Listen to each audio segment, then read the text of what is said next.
ದೇಹಮಾನಿ ವೈಶ್ರವಣೋ ಮರುತಃ ಪ್ರಾಣಮಾನಿನಃ ರುದ್ರಾದ್ಯ ಇಂದ್ರಿಯಾತ್ಮಾನಃ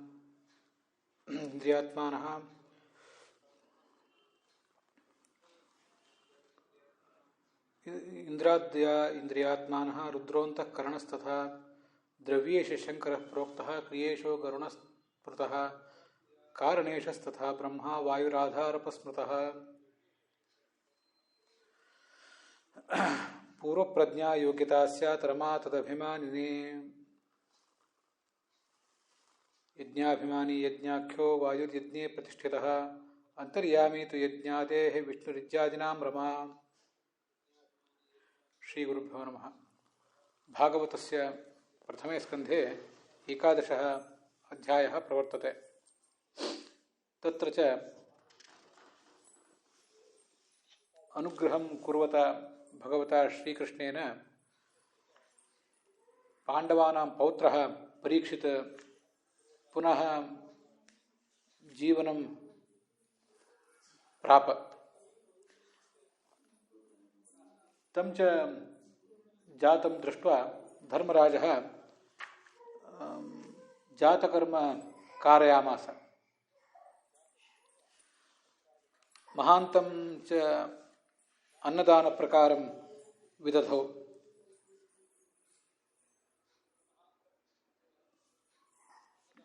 ತತ್ರ ಬ್ರಾಹ್ಮಣಾಃ ತುಷ್ಟಾಃ ವಿಷ್ಣುನಾ ಪ್ರಭವಿಷ್ಣುನಾ ಅನುಗ್ರಹಾರ್ಥಾಯ ರಾತಃ ದತ್ತಃ ಅಯಂ ಪರೀಕ್ಷಿತ್ ಇತಿ ನಾಮ್ನಾ ಏವಂ ವಿಷ್ಣುರಾತ ಇತಿ ನಾಮ್ನಾ ಚ ಪ್ರಸಿದ್ಧೋ ಭವತಿ ಇತಿ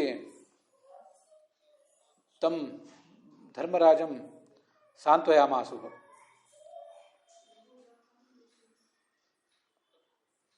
ಅಯಂ ಚ ಇಕ್ಷ್ವಾಕುಃ ಮನುಪುತ್ರ ಇವ ಪ್ರಜಾರಕ್ಷಕೋ ಭವತಿ.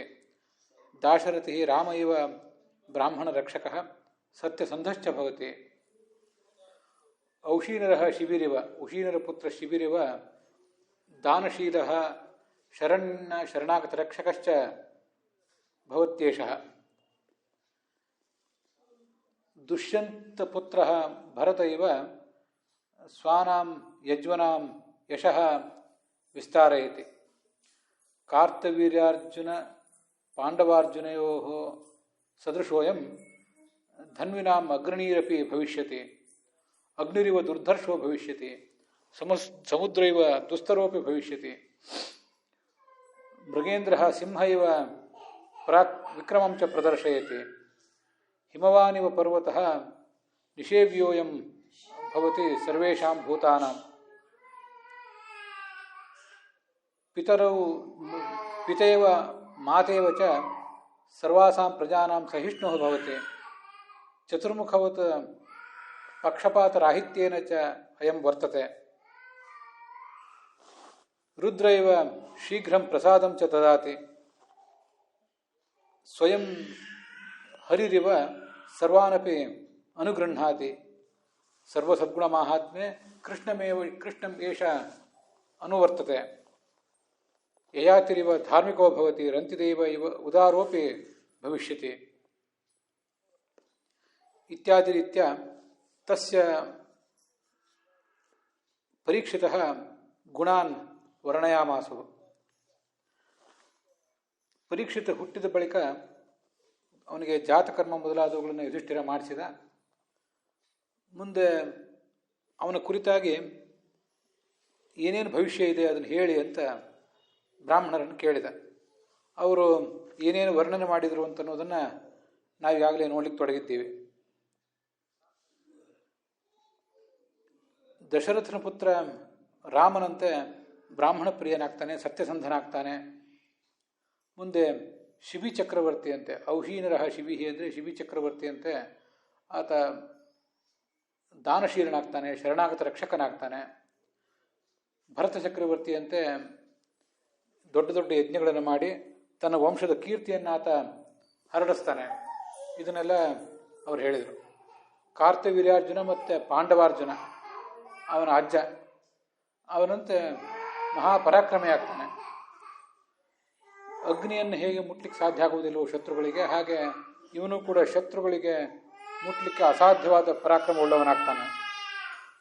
ಸಮುದ್ರದಂತೆ ಈತನನ್ನು ಯಾರಿಗೂ ಹಿಮ್ಮೆಟ್ಟಿಸಲಿಕ್ಕೂ ಸಾಧ್ಯವಿಲ್ಲ. ಸಮುದ್ರ ಯಾರಿಗೂ ಹೇಗೆ ಮಣಿಯದೋ ಹಾಗೆ ಇವನು ಕೂಡ ಇನ್ನೊಬ್ಬರಿಗೆ ಬಗ್ಗದ ಪರಾಕ್ರಮ ಉಳ್ಳವನಾಗ್ತಾನೆ. ಸಿಂಹದಂತೆ ಪರಾಕ್ರಮಿ, ಹಿಮಾಲಯದಂತೆ ಎಲ್ಲಿಗೂ ಕೂಡ ಆಶ್ರಯ ಕೊಡ್ತಾನೆ. ಹಿಮಾಲಯದಲ್ಲಿ ಅದರ ಗುಣಗಳಿಗೆ, ಅದರ ಭವ್ಯತೆಗೆ ಮನಸೋತು ಎಲ್ಲರೂ ಕೂಡ ಆಶ್ರಯ ಪಡೀತಾರೆ. ಅದಂತೆ ಇವನು ಕೂಡ ಎಲ್ಲಿಗೂ ಆಶ್ರಯ ಕೊಡ್ತಾನೆ. ಮತ್ತು ತಿತಿಕ್ಷುರು ವಸುಧೇವಾಸು, ಭೂಮಿಯಂತೆ ಸಹನ ಗುಣವುಳ್ಳವನು, ರಾಜನಿಗೆ ಬೇಕಾದ ಸಹನ ಗುಣವುಳ್ಳವನಾಗಿರ್ತಾನೆ. ಪಿತರವು, ತಂದೆ ತಾಯಿಂದಿರಂತೆ ಆ ಕ್ಷಮಾಗುಣವುಳ್ಳವನು ಕೂಡ ಆಗಿರ್ತಾನೆ. ಪಿತಾಮಹ ಸಮಹ ಸಾಮ್ಯೆ, ಇನ್ನು ಚತುರ್ಮುಖ ಬ್ರಹ್ಮ ಹೇಗೆ ನಿಷ್ಪಕ್ಷಪಾತಿಯಾಗಿ ಎಲ್ರಿಗೂ ವರ್ತಿಸ್ತಾನೆ, ಎಲ್ಲರನ್ನೂ ಸೃಷ್ಟಿಸ್ತಾನೆ, ಅದರಂತೆ ಇವನು ಕೂಡ ನಿಷ್ಪಕ್ಷಪಾತಿಯಾಗಿ ವರ್ತಿಸ್ತಾನೆ. ರುದ್ರ ಹೇಗೆ ಎಲ್ರಿಗೂ ಬೇಗ ಪ್ರಸನ್ನನಾಗ್ತಾನೋ, ಅವ್ರಿಗೆ ಬೇಕಾದ ಅನುಗ್ರಹವನ್ನು ಮಾಡ್ತಾನೋ, ಹಾಗೆ ಈ ಪರೀಕ್ಷಿತನು ಕೂಡ ಎಲ್ರಿಗೂ ಅನುಗ್ರಹ ಮಾಡ್ತಾನೆ. ಯಥಾ ದೇವೋ ರಮಾಶ್ರಯ, ರಮಾಪತಿಯಾದ ಭಗವಂತನಂತೆ ಎಲ್ಲ ಪ್ರಜೆಗಳಿಗೂ ಆಶ್ರಯದಾತನಾಗ್ತಾನೆ. ಹೆಚ್ಚಿಂದೇನು ಹೇಳಬೇಕಾಗಿಲ್ಲ. ಈತನ ತಂದೆ ಅಭಿಮನ್ಯುವಿನ ಸೋದರ ಮಾವ ಈ ಪರೀಕ್ಷಿತನಿಗೆ ಅಜ್ಜ ಆಗಬೇಕು. ಅವನಂತೆ ಎಲ್ಲ ಸದ್ಗುಣಗಳನ್ನು ಕೂಡ ಹೊಂದಿರ್ತಾನೆ. ರಂತಿದೇವ ಇವೋದಾರ, ರಂತಿದೇವ ಅಂತ ಇನ್ನೊಬ್ಬ ಚಕ್ರವರ್ತಿಯ ಬಗ್ಗೆ ಮಹಾಭಾರತಾದಿಗಳಲ್ಲಿ ಕೇಳಿ ಬರ್ತದೆ. ಅದರಂತೆ ಇವನು ಉದಾರಿಯೂ ಕೂಡ ಆಗಿರ್ತಾನೆ. ರಂತಿದೇವ ಇವ ಉದಾರ, ಯಯಾತಿರಿವ ಧಾರ್ಮಿಕ. ಚಂದ್ರವಂಶದ ಯಯಾತಿ ಏನಿದ್ದ, ಆ ಯಯಾತಿಯ ಒಬ್ಬ ಮಗ ಪುರುವಿನ ಕವಲಿನಲ್ಲಿ ಇವರೆಲ್ಲ ಬಂದವರು. ಆ ಪುರುಷನಾದ ಯಯಾತಿಯಂತೆ ಧಾರ್ಮಿಕನಾಗಿರ್ತಾನೆ, ಬಲಿಯಂತೆ ಧೈರ್ಯಶಾಲಿಯಾಗಿರ್ತಾನೆ. ಅವನ ಸಾಮ್ರಾಜ್ಯ ಎಲ್ಲ ಹೋದರೂ ಭಗವಂತ ಆತನ ಸಾಮ್ರಾಜ್ಯವನ್ನು ಕಿತ್ಕೊಂಡು ಆತನ ಮೆಟ್ಟಿ ನಿಂತರೂ ಆತ ತನ್ನ ಧೈರ್ಯವನ್ನು ಕಳ್ಕೊಳ್ಳಿಲ್ಲ.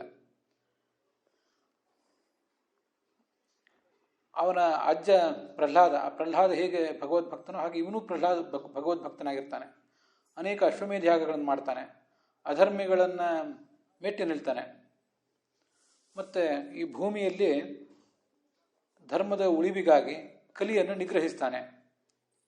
ಮತ್ತು ಮುಂದೆ ಒಂದು ಬಾರಿ ಶಮೀಕ ಋಷಿಗೆ ಅಪಚಾರ ಮಾಡಿ ಅವನ ಮಗ ಶೃಂಗಿಯಿಂದ ಒಂದು ಶಾಪವನ್ನು ಪಡಿತಾನೆ, ತಕ್ಷಕ ಸರ್ಪ ಕಚ್ಚಿ ಸತ್ತು ಹೋಗಲಿ ಅಂತ.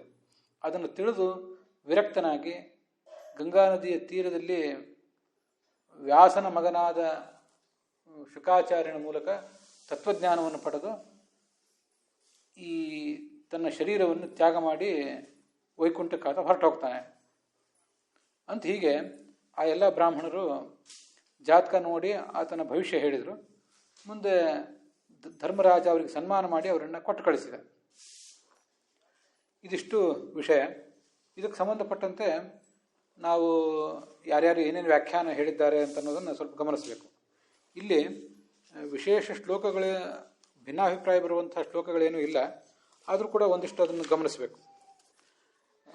ಪ್ರಹ್ಲಾದ ಇವ ಸದ್ಗ್ರಹ ಮೊದಲಾದ ಶಬ್ದಗಳಿಗೆ ಗ್ರಹ ಅಂದರೆ ಭಕ್ತ ಅಂತ ಹೀಗೆಲ್ಲ ಅರ್ಥ ಇದೆ. ಅಂಥದ್ದನ್ನು ಒಂದಿಷ್ಟನ್ನು ಗಮನಿಸಿದರೆ ಸಾಕು. ಏಷ ದಾತಾ ಶರಣ್ಯಶ್ಚ ಇವೆಲ್ಲ ಶಬ್ದಗಳಿಗೆ ಹೆಚ್ಚಿನ ಅರ್ಥ ಏನೂ ಇಲ್ಲ.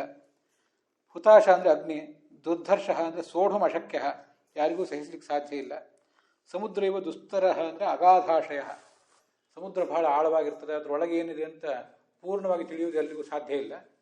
ಮೇಲ್ನೋಟಕ್ಕೆ ಅದನ್ನು ಗಮನಿಸಿ ಎಲ್ಲರೂ ಸಂತೋಷ ಪಡ್ತಾರೆ. ಹಾಗೆ ರಾಜನ ಒಳಗಿನ ಅಭಿಪ್ರಾಯ ಅಷ್ಟು ಸುಲಭವಾಗಿ ಎಲ್ರಿಗೂ ತಿಳಿಯುವಂಥದ್ದಾಗಿರಬಾರ್ದು. ಸಮುದ್ರ ಇವ ದುಸ್ತರ ಅಂದರೆ ಸಮುದ್ರಕ್ಕೆ ಹೋಗಿ ಎಚ್ಚರಿಕೆಯಿಂದ ಸ್ನಾನ ಮಾಡಿ ಬರಬೇಕು, ಅದರ ಸೌಂದರ್ಯವನ್ನು ನೋಡಿ ಬರಬೇಕು, ರುದ್ರ ರಮಣೀಯತೆಯನ್ನು ನೋಡಿ ಬರಬೇಕು. ಅಲ್ಲಿ ಹುಡುಗಾಟ ಮಾಡುವಂತಿಲ್ಲ ಅಂತ ಒಂದು ಅರ್ಥ ಇದೆ, ಅದನ್ನು ಎಲ್ಲರೂ ಬರೆದಿದ್ದಾರೆ. ಅಗಾಧಾಶಯ, ಆಶಯ ಅಂದರೆ ಅಭಿಪ್ರಾಯ, ಒಂದು ಆಳ, ಸಮುದ್ರದ ಆಳ ಹೇಗೆ ತಿಳಿಯೋದಿಲ್ಲ ಎಲ್ರಿಗೂ ಹಾಗೆ ರಾಜನ ಆಳ ಅಗಲಗಳು ತಿಳಿಯಬಾರದು. ತನ್ನ ಅಭಿಪ್ರಾಯಗಳನ್ನು ಆತ ಅಷ್ಟು ಸುಲಭವಾಗಿ ಹೊರಹಾಕಬಾರದು ಅಂತ ಅದರ ತಾತ್ಪರ್ಯ. ಆಶಯ ಅಂದರೆ ಅಭಿಪ್ರಾಯ ಅಂತಲೂ ಅರ್ಥ ಹೌದು, ಆಶಯ ಅಂದರೆ ಆಶ್ರಯ ಅಂತಲೂ ಅರ್ಥ ಹೌದು. ಜಲಾಶಯ ಅಂತ ಹೇಳ್ತೀವಿ, ಸಮುದ್ರವು ಜಲಾಶಯ ಆಗಿರ್ತದೆ. ಹಾಗೆಯೇ ಈ ರಾಜನು ಕೂಡ ಅಗಾಧವಾದ ಜನಾಶ್ರಯತ್ವ ಗುಣವನ್ನು ಹೊಂದಿರಬೇಕು ಅಂತ ಕೂಡ ಅದರ ತಾತ್ಪರ್ಯ ಆಗ್ತದೆ. ಇಷ್ಟು ಅರ್ಥಗಳನ್ನು ಯಾವುದೋ ಒಂದು ವ್ಯಾಖ್ಯಾನಕ್ಕೆ ಅನುಸಾರವಾಗಿ, ವೀರರಾಘವರ ವ್ಯಾಖ್ಯಾನಕ್ಕೆ ಅನುಸಾರವಾಗಿ ನಾವು ನೋಡಿದರೆ ಸಾಕು. ಅದಾದ ಬಳಿಕ ನಾವು ನೋಡಬೇಕಾದದ್ದು, ಅವರೆಲ್ಲ ಹೊರಟು ಹೋದರು, ಬ್ರಾಹ್ಮಣರೆಲ್ಲ ಹೊರಟು ಹೋದರು. ಸಯೇಷ ಲೋಕೆ ವಿಖ್ಯಾತ ಪರೀಕ್ಷಿತಿ ಪ್ರಭು ಗರ್ಭೇ ದೃಷ್ಟಮನುಧ್ಯಾಯನ್ ಪರೀಕ್ಷೇತ ನರೇಶ್ವಿಹ ಅನ್ನುವ ಒಂದು ಶ್ಲೋಕ, 30ನೇ ಶ್ಲೋಕ ಅದು. ಗರ್ಭೇ ದೃಷ್ಟಮನುಧ್ಯಾಯನ್ ಅಂತ ಒಂದು ಪಾಠ, ಸರ್ಪದೃಷ್ಟಿ ಮನುಧ್ಯಾಯ ಪರೀಕ್ಷೇತ ನರೇಶ್ವಿಹ ಅಂತ ಇನ್ನೊಂದು ಪಾಠ. ಅದರ ಅರ್ಥ ಏನು ಅಂತ ನಾವೀಗ ಸ್ವಲ್ಪ ಗಮನಿಸಬೇಕು. ಈ ನಾವೀಗ ಯಾದವಾರ್ಯರು ಮತ್ತು ವಿಜಯಧ್ವಜರ ವ್ಯಾಖ್ಯಾನಕ್ಕೆ ಅನುಸಾರವಾಗಿ ಅದು ಹೀಗೆ ನಮ್ಗೆ ಅರ್ಥ ಆಗ್ತದೆ. ಪರೀಕ್ಷಿತ ಅಂತ ಇದೆಯಲ್ಲ, ಪರೀಕ್ಷಿತ ಅಂದರೆ ಪರೀಕ್ಷೆ ಮಾಡುವನು ಅಂತ ಅರ್ಥ, ನಮಗಿದು ಗೊತ್ತಿದೆ. ಪರೀಕ್ಷಿತ ಅನ್ನೋ ಶಬ್ದಕ್ಕೆ 2-3 ಅರ್ಥಗಳಿವೆ. ಪರೀಕ್ಷೀಣೆ ಕುಲೇ ಯಸ್ಮಾತ್ ಜಾತೋಯಂ ಅಭಿಮನ್ಯುಜ ಅಂತ ಒಂದು ಕಡೆ ಮಹಾಭಾರತದಲ್ಲೂ ಬಂದಿದೆ. ಕುರುವಂಶವೇ ಕ್ಷೀಣ ಆಗಿ ಹೋಗ್ತಿದ್ದಂತಹ ಪ್ರಸಂಗದಲ್ಲಿ ಅಭಿಮನ್ಯುವಿನ ಮಗನಾದ ಈತ ಹುಟ್ಟಿದ ಮತ್ತು ಕುಲವನ್ನು ಮುನ್ನಡೆಸಿದ, ಆದ್ದರಿಂದ ಪರೀಕ್ಷಿತ ಅಂತ ಹೀಗೆ ಒಂದರ್ಥ. ಇನ್ನೊಂದು, ಈ ತನ್ನ ಗರ್ಭಾವಸ್ಥೆಯಲ್ಲಿ ತನ್ನ ಪರಿತಃ ಸುತ್ತಲೂ ಕೂಡ ಈಕ್ಷತೆ, ಒಬ್ಬ ಗದಾಧಾರಿಯಾದ ತನ್ನನ್ನು ರಕ್ಷಿಸ್ತಾ ಇದ್ದಂಥ ವ್ಯಕ್ತಿಯನ್ನು ಆತ ನೋಡಿದ್ದ. ಹೀಗೆ ಸುತ್ತಲೂ ಭಗವಂತನನ್ನೇ ಗರ್ಭಾವಸ್ಥೆಯಲ್ಲಿ ನೋಡ್ತಿದ್ದ ಕಾರಣದಿಂದ ಅವನಿಗೆ ಪರೀಕ್ಷಿತ ಅಂತ ಹೆಸರು ಬಂದಿತ್ತು ಅಂತ ಹಿಂದೆ ಬಂದಿದೆ. ಈಗಿಲ್ಲೊಂದು ಹೀಗೆ ಅಭಿಪ್ರಾಯ ಇದೆ, ತನ್ನ ಸುತ್ತಮುತ್ತಲು ಯಾರಾದರೂ ಬಂದರೆ ಇವನೇ ತಕ್ಷಕ ಇರಬಹುದಾ ಅಂತ ಅವನಿಗೆ ಒಂದು ಸಂಶಯ ಬರ್ತಿತ್ತಂತೆ. ಯಾಕೆಂದರೆ ತನ್ನ ಅಜ್ಜ ಧರ್ಮರಾಜನಿಗೆ ಬ್ರಾಹ್ಮಣರು ಹೀಗೆ ಈ ಪರೀಕ್ಷಿತನ ಭವಿಷ್ಯವನ್ನು ಹೇಳಿದ್ದು ಅವನಿಗೆ ಗೊತ್ತಿತ್ತು. ಅದು ಎಲ್ರಿಗೂ ಜನಜನಿತವೇ ಆಗಿತ್ತು. ಆದ್ದರಿಂದ ಯಾರು ಬಂದರೂ ಕೂಡ ಅವನಿಗೊಂದು ಗುಮಾನೆ, ಇಲ್ಲಿ ಯಾರಾದರೂ ತಕ್ಷಕ ಇರಬಹುದಾ, ನನ್ನ ಅಂತ್ಯಕ್ಕಾಗಿ ಬಂದಿರಬಹುದಾ ಅಂತ. ಹೀಗೆ ಸರ್ಪದಷ್ಟಿ ಅಂತ ಕೆಲವು ಕಡೆ ಇದೆ, ಸರ್ಪದೃಷ್ಟಿ ಅಂತ ಕೆಲವು ಕಡೆ ಇದೆ. ದಷ್ಟಿ ಅಂದರೆ ಕಚ್ಚುವಿಕೆ ಅಂತ ಅರ್ಥ ಆಗ್ತದೆ, ದೃಷ್ಟಿ ಅಂದರೆ ನೋಟ ಅಂತ ಅರ್ಥ ಆಗ್ತದೆ. ಹೀಗೆ ಎಲ್ಲರೂ ಯಾರೇ ಬಂದರೂ ಇವನು ತಕ್ಷಕನಿರ್ಬೋದಾ, ಈತ ತಕ್ಷಕ ಇರಬಹುದಾ, ಯಾರಿಂದ ನನಗೆ ಸಂಭಾವ್ಯವಾದ ಅಪಾಯ ಅಂತ ಹೀಗೆ ಅವನು ಆಲೋಚನೆ ಮಾಡ್ತಾನೇ ಇದ್ದ. ಆದ್ದರಿಂದ ಆತನನ್ನು ಪರೀಕ್ಷಿತ ಅಂತ ಹೇಳ್ತಾರೆ. ಹೀಗೆ ಪರೀಕ್ಷೆ ಮಾಡ್ತಾ ಇದ್ದಿದ್ದರಿಂದ ಪರೀಕ್ಷಿತ ಅಂತ, ಇದು ಒಂದು ಅಭಿಪ್ರಾಯ ಇದೆ. ಇದನ್ನೇ ಯಾದವಾರ್ಯರು, ವಿಜಯಧ್ವಜರು ಮೊದಲಾದವರು ತಮ್ಮ ವ್ಯಾಖ್ಯಾನದಲ್ಲಿ ವರ್ಣನೆ ಮಾಡಿದ್ದಾರೆ.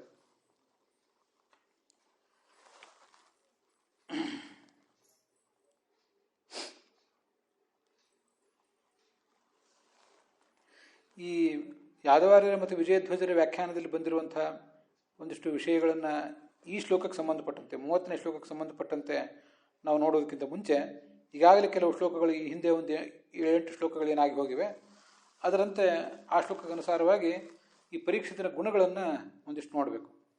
ಔಶೀನರಹ ಅಂದರೆ ಉಶೀನರನ ಮಗ, ದೌಶ್ಯಂತಿ ಅಂದರೆ ದುಷ್ಯಂತನ ಮಗ ಭರತ, ಇದೆಲ್ಲ ಗೊತ್ತಿದೆ. ಉಶೀನರನ ಮಗ ಶಿಬಿ ತನ್ನ ಮಾಂಸವನ್ನೇ ಒಂದು ಹದ್ದಿಗೆ ಕೊಟ್ಟು ತನ್ನ ಬಳಿಗೆ ಬಂದಂಥ ಒಂದು ಪಾರಿವಾಳವನ್ನು ಕಾಪಾಡಿದ ಅನ್ನೋ ಕಥೆ ನಮ್ಗೆ ಗೊತ್ತಿದೆ.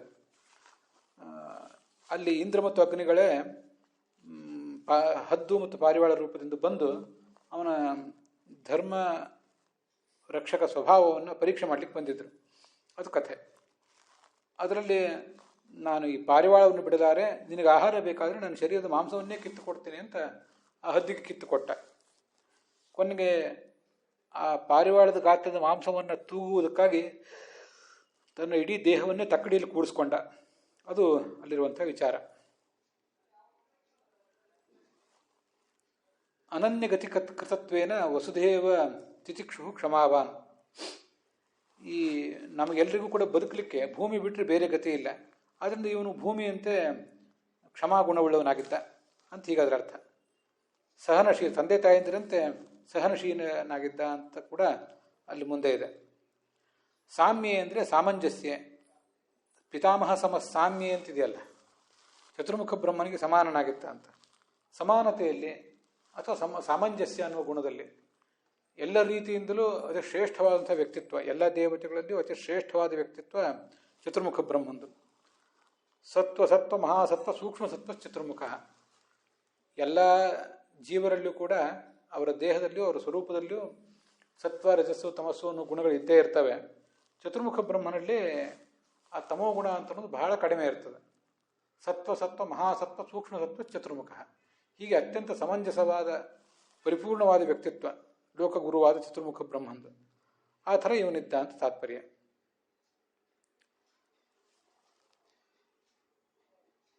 ಅಥವಾ ಸಾಮ್ಯ ಅಂದರೆ ಚತುರ್ಮುಖ ಬ್ರಹ್ಮ ಹೇಗೆ ಎಲ್ರಿಗೂ ಸಮಾನವಾಗಿ ನಡ್ಕೋತಾನೋ ಹಾಗೆ ಇವನು ನಡ್ಕೊಂಡಿದ್ದ ಅಂತ ಅದರ ಮತ್ತೊಂದು ತಾತ್ಪರ್ಯ.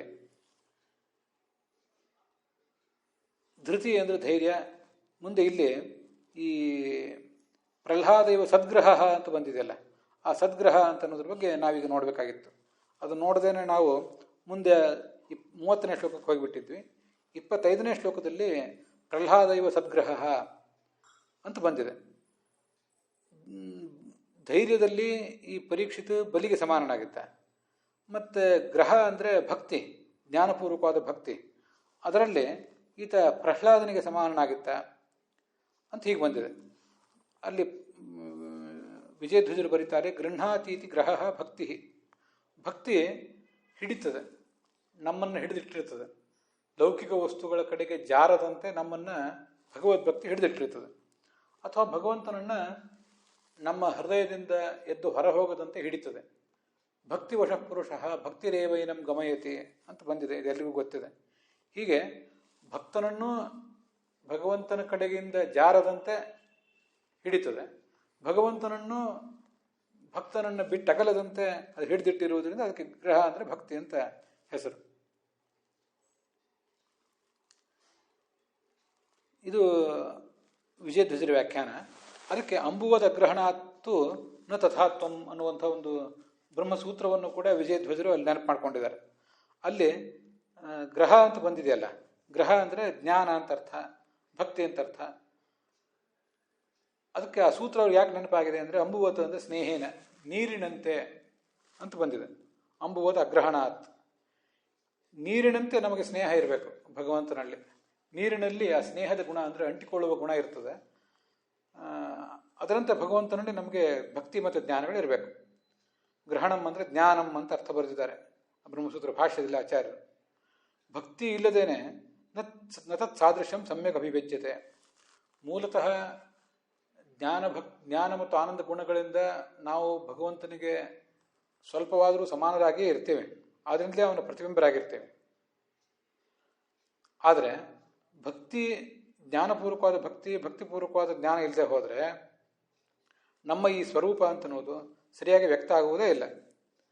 ಮಹತ್ವ ಬುದ್ಧಿ ಭಕ್ತಿಸ್ತು ಸ್ನೇಹಪೂರ್ವಾಭಿಧೀಯತೆ ತಯೈವ ವ್ಯಜ್ಯತೆ ಸಮ್ಯಕ್ ಜೀವರೂಪಂ ಸುಖಾಧಿಕಂ ಅಂತ ಪದ್ಮಪುರಾಣದ ಮಾತನ್ನು ಅಲ್ಲಿ ಉದ್ಧರಿಸ್ತಾರೆ. ಭಕ್ತಿ ಅಂದ್ರೇನು? ಮಹತ್ವ ಬುದ್ಧಿ, ಸ್ನೇಹ, ಭಗವಂತನ ಬಗ್ಗೆ ಸ್ನೇಹ ಪ್ರೀತಿ ಇರಬೇಕು ಮತ್ತು ಅವನ ಗುಣಗಳ ಬಗ್ಗೆ ಮಹತ್ವ ನಮಗೆ ಗೊತ್ತಿರಬೇಕು. ಹೀಗಿದ್ರೆ ಅದನ್ನು ಭಕ್ತಿ ಅಂತಂತಾರೆ. ಅಂಥ ಭಕ್ತಿ ಎಂದರೆ ಜೀವನ ಸ್ವರೂಪ ಸುಖಾಧಿಕಂ, ಸುಖ ಜ್ಞಾನ ರೂಪವಾದಂತಹ ಈ ಜೀವನ ಸ್ವರೂಪ ಏನಿದೆ ಅದರಿಂದ ವ್ಯಕ್ತ ಆಗ್ತದೆ ಹೊರತು ಇನ್ಯಾವುದರಿಂದೂ ಅದು ವ್ಯಕ್ತ ಆಗೋದಿಲ್ಲ ಅಂತ ತಾತ್ಪರ್ಯ. ಹೀಗೆ ಅಂಬುವದ ಗ್ರಹಣಾತ್ ಅಂತ ಆ ಸೂತ್ರವನ್ನು ವಿಜಯಧ್ವಜರು ನೆನಪು ಮಾಡ್ಕೊಂಡಿದ್ದಾರೆ, ಅದನ್ನು ಕೂಡ ನೋಡಿದ್ದೇವೆ. ಹೀಗೆ ಗ್ರಹ ಅಂದರೆ ಜ್ಞಾನ, ಭಕ್ತಿ. ಭಕ್ತಿ ಮತ್ತು ನಾಣ್ಯ, ಭಕ್ತಿ ಮತ್ತು ಜ್ಞಾನ ಎರಡು ಬೇರೆ ಬೇರೆ ಏನಲ್ಲ, ಒಂದೇ ನಾಣ್ಯದ ಎರಡು ಮುಖ ಅಷ್ಟೆ. ಭಕ್ತಿಯ ಜ್ಞಾನಂ ತಥೋ ಭಕ್ತಿ ತಥೋ ಭಕ್ತಿ ತತಶ್ಚ. ಈ ಅನುವ್ಯಾಖ್ಯಾನದಲ್ಲಿ ಸ್ವಲ್ಪ ಭಕ್ತಿ ನಮಗಿರಬೇಕು ಭಗವಂತನ ಬಗ್ಗೆ. ಅದರಿಂದ ಆ ಭಕ್ತಿಯಿಂದ ಪ್ರೇರಿತನಾಗಿ ಭಗವಂತನನ್ನು ತಿಳಿಯುವ ಪ್ರಯತ್ನ ಮಾಡ್ತೇವೆ. ತಿಳಿದು ಮತ್ತಷ್ಟು ಭಕ್ತಿ ಬರ್ತದೆ. ಗುಣಗಳ ಜ್ಞಾನ ಹೆಚ್ಚಾದಂತೆ ಹೆಚ್ಚು ಭಕ್ತಿ ಬರ್ತದೆ. ಅದರಿಂದ ಮತ್ತೆ ಹೆಚ್ಚು ತಿಳಿಯುವ ಪ್ರಯತ್ನ ಮಾಡ್ತೇವೆ. ತಥೋ ದೃಷ್ಟಿ ತತಶ್ಚ ಅಂತೂ ಮುಕ್ತಿಯಲ್ಲಿ ನಮಗಿರುವ ಆ ಭಕ್ತಿ ಅನ್ನೋದು ಜ್ಞಾನ ರೂಪವಾಗಿರ್ತದೆ, ಜ್ಞಾನ ಅನ್ನೋದು ಭಕ್ತಿ ರೂಪವಾಗಿರ್ತದೆ ಅಂತ ವರ್ಣನೆ ಮಾಡಿದ್ದಾರೆ. ಸದ್ಗ್ರಹ ಅನ್ನೋದಕ್ಕೆ ಯಾದವಾರ್ಯರು ಸನ್ ಅಂದರೆ ಗುಣಪೂರ್ಣನಾದ ಬ್ರಹ್ಮ, ಸತಿ ಬ್ರಹ್ಮಣಿ ಗ್ರಹ ಆಗ್ರಹ ಯಸ್ಯ ಸಹ ಸದ್ಗ್ರಹ ಅಂತ ಮಾಡಿದ್ದಾರೆ. ಈ ಸನ್ ಅಂದರೆ ಗುಣಪೂರ್ಣನಾದ, ಸನ್ ಸಾಧು ಗುಣಪೂರ್ಣತ್ವ ಅಂತ ಭಾಗವತ ತಾತ್ಪರ್ಯ ಇದೆ. ಗುಣಪೂರ್ಣನಾದ ಬ್ರಹ್ಮನ ಬಗ್ಗೆ ಗ್ರಹ ಅಂದರೆ ಆಗ್ರಹ, ಬಲವಾದ ಪ್ರೀತಿ, ಬಲವಾದ ಸೆಳೆತ ಇರಬೇಕು. ಹಾಗಿದ್ರೆ ಅವನನ್ನು ಭಕ್ತ ಅಂತ ಕರೀತಾರೆ. ಸಣ್ಣ ಸಮೀಚೀನ ಗ್ರಹ ಭಕ್ತಿ ಯಸ್ಯ ಇತಿವಾ ಅಂತ ಹೀಗೆ ಎರಡೂ ಅರ್ಥಗಳನ್ನು ಕೂಡ ಅವರು ವಿಜಯ ಧ್ವಜರು ಬರೆದದ್ದಲ್ಲದೆ ಯಾದವಾರರು ಕೂಡ ಎರಡು ಅರ್ಥಗಳನ್ನು ಬರೆದಿದ್ದಾರೆ.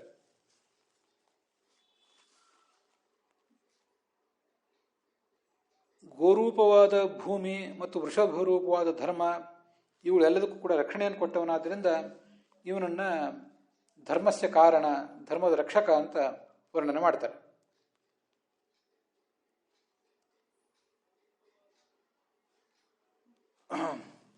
ಜಿಜ್ಞಾಸಿತ ಆತ್ಮ ಯಾಥಾತ್ಮ್ಯ, ಆ ಭಗವಂತನ ಆತ್ಮ ಅಂದರೆ ಪರಮಾತ್ಮ ಮತ್ತು ಜೀವಾತ್ಮ, ಅವನ ಕುರಿತು ಯಾಥಾತ್ಮ್ಯ, ಆ ಭಗವಂತನ ಯಥಾರ್ಥವಾದ ಸ್ವರೂಪ ಏನಿದೆ ಅದನ್ನು ಶುಕಮುನಿಯ ಮೂಲಕ ತಿಳಿತಾನೆ ಅಂತ ಅದರ ತಾತ್ಪರ್ಯ. ಮುಂದೆ ನಾವೀಗ ಈ 30ನೇ ಶ್ಲೋಕ ನೋಡಬೇಕಾದದ್ದು. ಇಲ್ಲಿ ಆ 30ನೇ ಶ್ಲೋಕದಲ್ಲಿ ಬೇರೆ ಬೇರೆಯವರು ಏನೇನು ವ್ಯಾಖ್ಯಾನ ಮಾಡಿದ್ದಾರೆ ಅದನ್ನೀಗ ಒಂದು ಬಾರಿ ನೋಡೋಣ. ಮೊದಲು ಸರ್ಪದೃಷ್ಟಿ ಮನುಧ್ಯಾಯನ್ ಪರೀಕ್ಷಿತ ನರೇಶ್ವಿಹ ಅಂತ ವಿಜಯಧ್ವಜರು ಮತ್ತು ಯಾದವಾರ್ಯರು ಇಟ್ಕೊಂಡಿರುವಂಥ ಪಾಠ. ಅದಕ್ಕೆ ಉಳಿದ ವ್ಯಾಖ್ಯಾನಕಾರರು ಹೇಳುವಂಥ ಅರ್ಥಗಳನ್ನು ನೋಡೋಣ.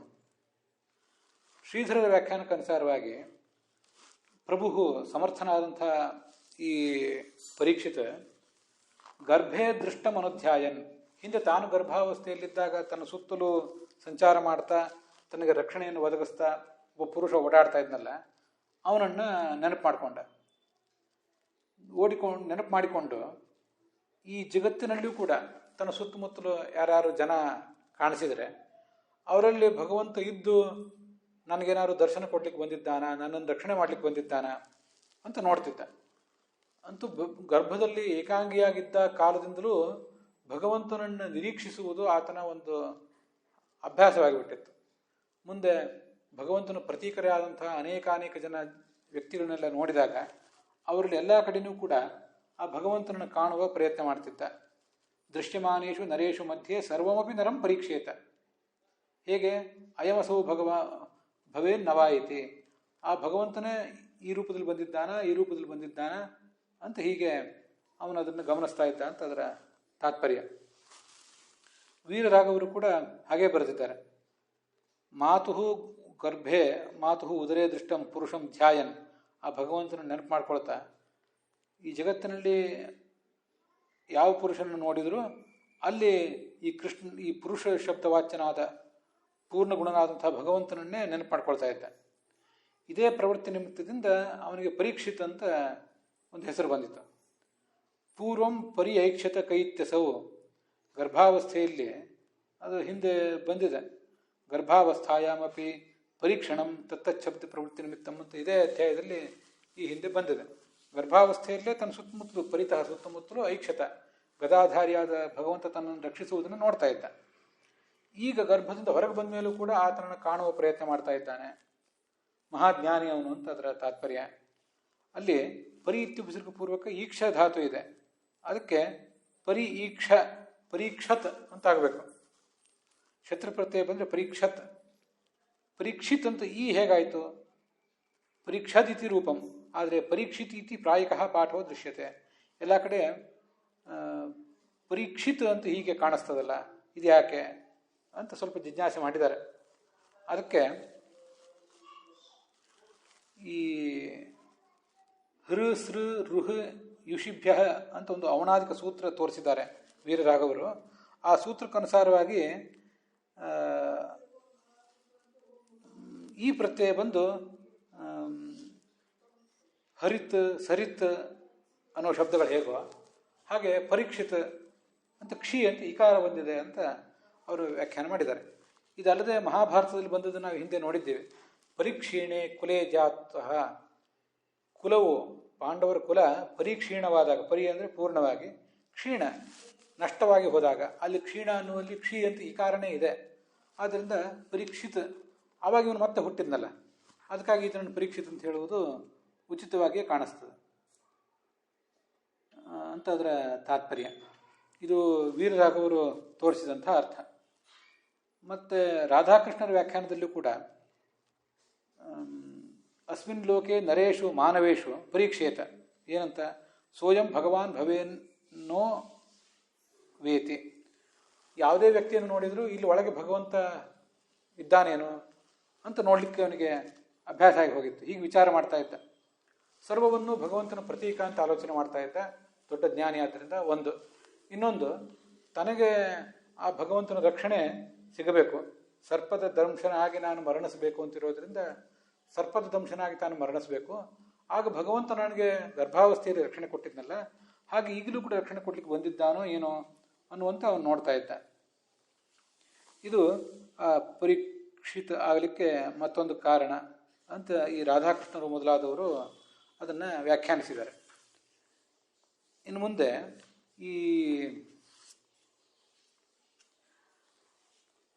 ಈ ಶ್ಲೋಕಕ್ಕೆ ವಿಜಯಧ್ವಜರು ಮತ್ತು ಯಾದವಾರ್ಯರು ಏನು ವ್ಯಾಖ್ಯಾನ ಮಾಡ್ತಾರೆ ಅಂತ ಅನ್ನೋದು ನೋಡೋಣ.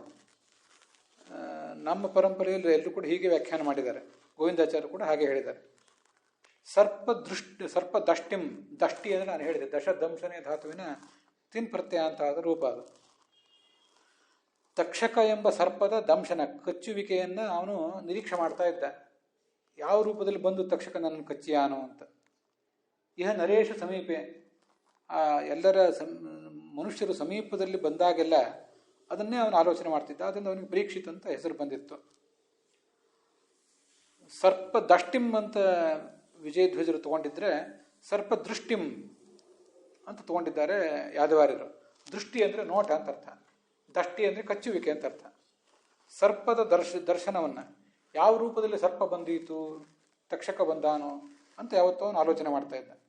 ಹೀಗೆ ತನ್ನ ಸಮೀಪ ಯಾರೇ ಮನುಷ್ಯ ಬಂದ್ರೂ ಅಯಮೇವ ತಕ್ಷಕ ಭವೇದ್ ಉತನವ, ಬಂದವನು ಇವನೇ ತಕ್ಷಕನೋ ಹೇಗೆ ಅಂತೆಲ್ಲ ಆಲೋಚನೆ ಮಾಡ್ತಾ ಇದ್ದ.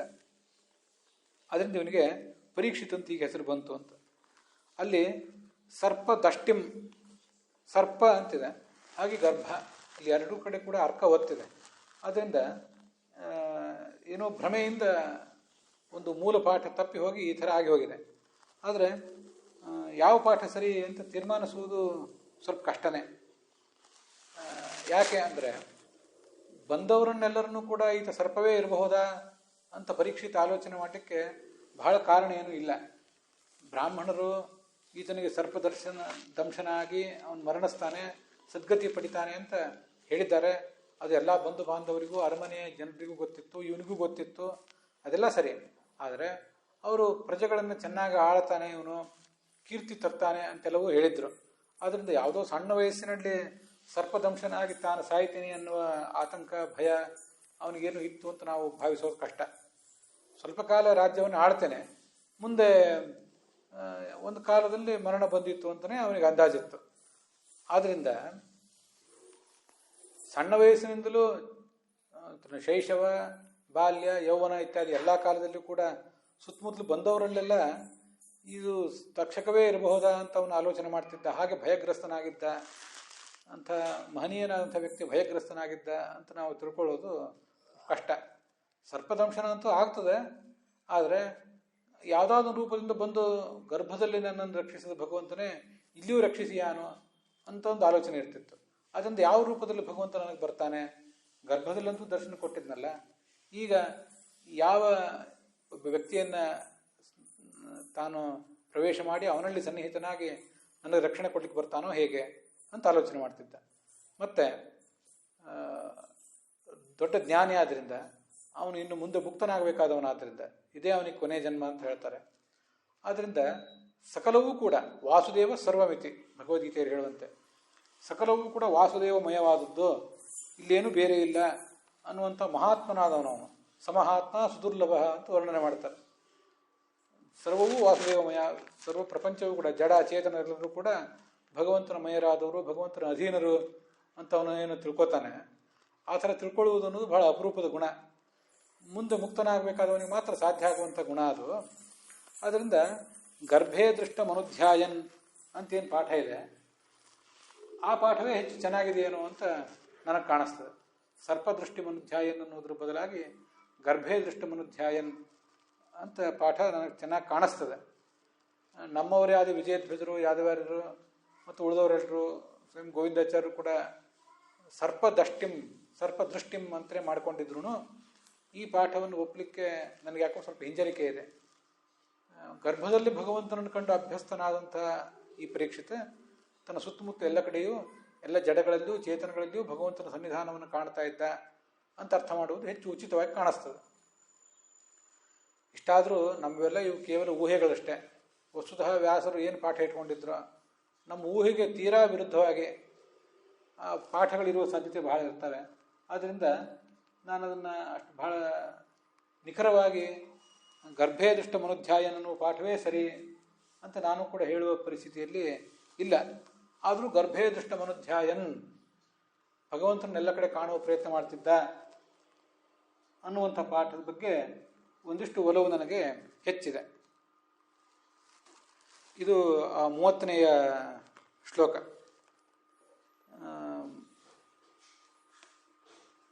ಆ 30ನೆಯ ಶ್ಲೋಕದ ವಿವರದೊಂದಿಗೆ ಇವತ್ತಿನ ಈ ಭಾಗ ಸಮಾಪ್ತವಾಗಿದೆ. ಹುಸಿಯ ನಾಡಿ ಹೊಟ್ಟೆ ಹೊರೆವ ವಿಷಯದಲ್ಲಿ ರಸಿಕನೆಂತು ಹುಸಿಗೆ ಹಾಕಿದಿರೋ ಎನ್ನ ಋಷಿಕೇಶನೆ ಈಶನಿಂದ ಚರಣ ಭಜನೆ ಆಸೆಯಿಂದ ಮಾಡುವೆ ದೋಷ ರಾಶಿ ನಾಶ ಮಾಡು ಶ್ರೀಶಕೇಶವ. ಶ್ರೀಕೃಷ್ಣಾರ್ಪಣಮಸ್ತು.